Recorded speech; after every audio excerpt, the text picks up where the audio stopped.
अस्य पूजा प्रभावेण जीव सृष्टि समुद्रा।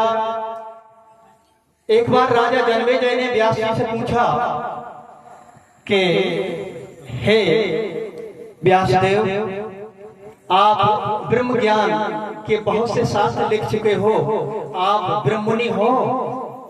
तो व्यास जी कहते हैं अभाविन्यो, अभी तक इस ब्रह्मांड में कोई ब्रह्ममुनि नहीं हुई। हम क्या, अभी तक कोई ब्रह्ममुनि यानी पारब्रह्म परमात्मा के परम धाम से आई हुई आत्माओं को ब्रह्ममुनि कहते हैं, वो किसी भी युग में नहीं आई।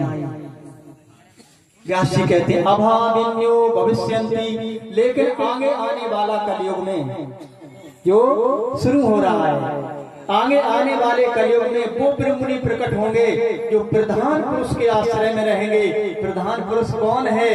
गीता में 3 पुरुष हैं, एक क्षर पुरुष है, एक अक्षर पुरुष है, एक उत्तम पुरुष है, उसे प्रधान पुरुष कहते हैं। वो केवल परमात्मा प्रधान पुरुष की शरण में रहेंगे, वो ब्रह्ममुनि होंगे। वो ब्रह्ममुनि की अस्य पूजा प्रभावेण, उनके ज्ञान से सारे मानव उनकी पूजा करेंगे। उनकी पूजा के प्रभाव से वेद व्यास जी लिखते हैं उनका सम्मान करने से जीव सृष्टि समुद्रा।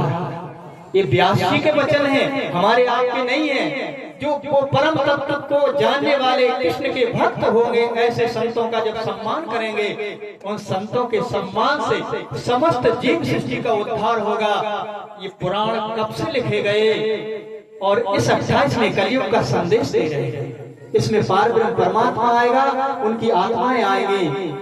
तो जगत जननी पार्वती को भगवान शिव ने भी संदेश दिया कि हे देवी, 28वें कलयुग में समादेश अवस्था में हमको पार्वती ने संदेश दिया कि मैं अपनी आत्माओं के साथ आ रहा है। जिस कलयुग में हम आप बैठे हो, ये कलयुग के समान न सतयुग है, न त्रेता है, न द्वापर है।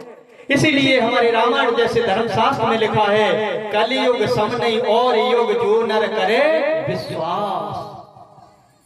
इतना ही नहीं लिखा, बल्कि इतना लिखा कि कलयुग केवल नाम आधारा, सुमर सुमर नर उतरे पारा। और कहो कहाँ लो नाम बढ़ाई, और राम न सके नाम गुण गाई।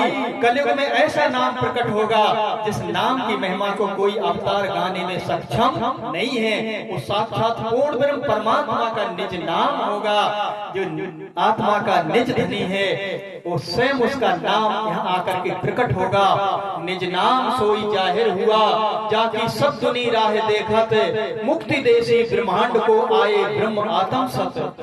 वो निज नाम जाहिर हो गया, जो पूर्ण ब्रह्म परमात्मा सच्चिदानंद स्वरूप में आकर यहाँ प्रकट हो गए, जिसके सारे ब्रह्मांड के जीव जिसकी राह देख रहे हो। इसलिए भागवत के जब आप स्कंद 2 अध्याय 10 श्लोक संख्या 38 को देख रहे हो,